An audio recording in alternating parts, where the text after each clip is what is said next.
Saturn kuchugingiz haqida ma'lumot bering deb so'rabsizlar. Bu kuchugimiz tug'ilganiga 3 oy bo'lgan. Vulasha olamni buzadi-yu, lekin umuman urushni bilmaydi.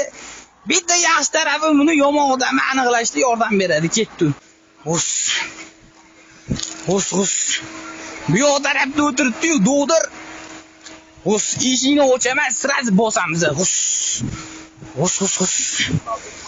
Yaxshimi so'g'i charchamayapsizmi? Hus. Nima deysiz so'g'i? Voy, sen kimsan? Men mashinani tekshiradigan. Yo'q, g'alati emas. Saturn gapga kirmayapti. Hus. Yo'q, qo'lingni ol. Mashinasiga o'tirib ol. Hus. Menga qara, seriozli bo'l. Mashinasining eshigini ochaman, sirasi o'tirib olamiz. Ketdi. Hus. Hus. Ishlash kerak bo'ldi. Nimaga kutyapsan? Shubhali odam ko'rinmoqda, okey, shunda bagajni ochib yuboringlar. Sen kimsan? Bagajni tekshir. Bagajni ochib yuboring, okey, kuch ishlatishga majbur qilmang. Bagajni ochib yuboring. Oching bagajni. Yaxshilab tekshirgan nimadir bor-da, to'shna chiq bu yoqqa. Voy. Laychami deyman-da bu. Okey. Nobodo xafa emasmisiz, okey? Yo'q. Xafa emassiz. Normal. Bo'ldimi? Prosto okey, bizani kuchugimizni kar qilishni biladi, lekin urusha olmaydi. Okey, nito uchun men